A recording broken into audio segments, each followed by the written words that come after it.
Bom dia, amigos do blog Pergunte ao Psicólogo, especialmente a você, amiga internauta, que enviou a pergunta de hoje.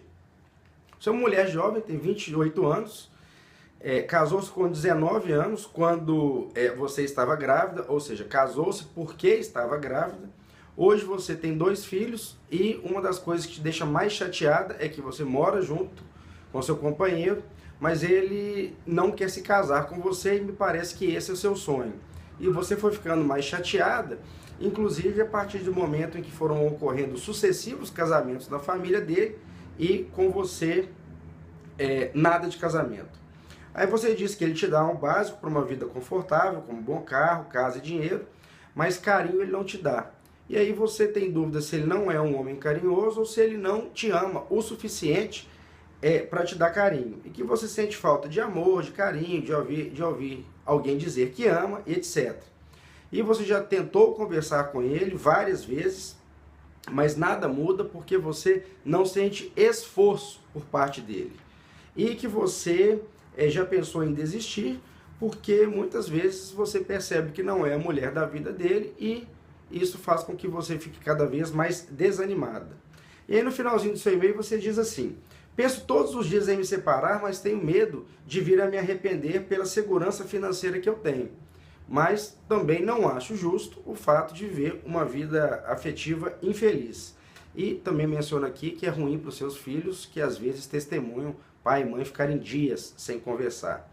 E a sua última frase, você colocou que nos últimos 2 anos, você só pensa em recomeçar a vida com seus filhos em outra cidade, mas tem medo que os planos não deem certo.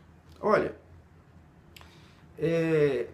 essa situação que você mencionou aqui para mim, de ter se casado porque estava grávida, frequentemente isso não dá certo. Frequentemente. Às vezes, quando o casal se ama muito, e aí surge o filho, e aí, mesmo que seja de uma forma inesperada, isso pode fazer com que o relacionamento seja mais fortalecido. Isso eu já vi algumas vezes. Agora, esse negócio de casei porque estava grávida, isso já começa a me colocar um pouco com a pulga atrás da orelha, porque me parece que o sujeito, aliás, não é nem casar, né? No seu caso, ele passou a morar junto com você, e me parece que ele acaba fazendo isso por alguma espécie de obrigação, né? Pelo fato de você estar esperando um bebê e ele não querer te deixar desamparada. E aí, é uma coisa que parece que já não começa muito bem, percebe? Aí, o que acontece? Você vai e ainda tem outro filho dele. Você resolveu ter mais uma outra criança. E, no decorrer da história, nada de casamento, que é uma coisa importantíssima para você, de acordo com o seu relato. E ele não está nem aí. Isso não é importante para ele, e é como se ele estivesse falando assim: olha, é importante para você, para mim não é, só que a gente vai ficar do jeito que a gente está e ponto final. Então isso realmente foi te deixando chateado, e aí vai tendo uma sucessão de coisas, né? Você sente que ele não é carinhoso, você sente que ele não fala que te ama, por vezes você passa dias sem conversar, ou seja, é uma relação que está sentada basicamente num contrato de vamos viver debaixo do mesmo teto e nada além disso. Foi colocada a questão financeira, de um bom carro, casa, dinheiro, eu entendo isso tudo que você falou.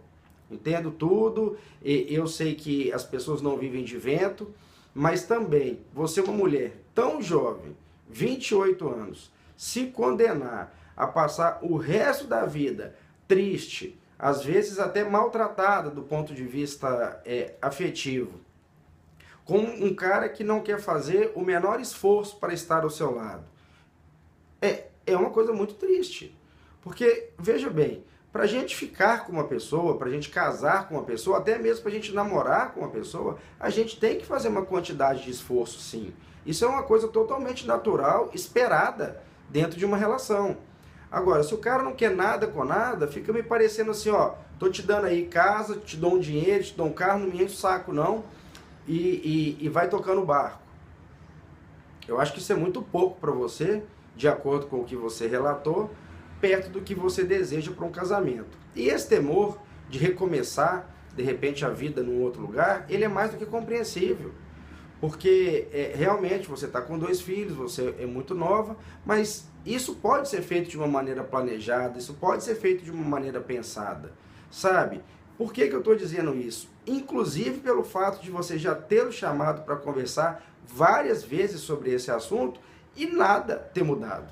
Ou seja, a partir do momento em que o outro está indisponível ao diálogo e indisponível à mudança, só te sobra uma das 2 alternativas. Ou você se resigna com o que está posto, ou então você precisa de fazer um movimento para transformar a sua vida. Não estou sugerindo nada do ponto de vista impulsivo, sem planejamento, não é nada disso. Inclusive porque se você vier a se separar, os filhos ficarem com você, ele também vai ter que prover uma determinada quantidade de dinheiro até para a criação dos filhos, e você está com plena capacidade de trabalhar, plena capacidade de estudar, de tocar a sua vida adiante. Você disse que nos últimos 2 anos só pensa em recomeçar a sua vida sozinha em outro lugar, aliás, com seus filhos em outro lugar, melhor dizendo. Então, começa a fazer pouco sentido a continuidade desse casamento. Então, se organize para isso. O temor ele vai fazer parte. Não queira não ter medo, porque isso não vai existir. É uma reação completamente humana, esperado, natural. A gente ter medo perante situações novas. Só que a gente vai ter que ir com medo mesmo. É assim que a gente realiza as coisas, é assim que a gente prospera e que a gente obtém o que nós estamos perseguindo para a nossa vida. E você é muito jovem ainda para se condenar a uma vida marital tão triste como você está colocando. Então, pense bastante nisso e tome suas decisões de maneira pensada e planejada. Combinados?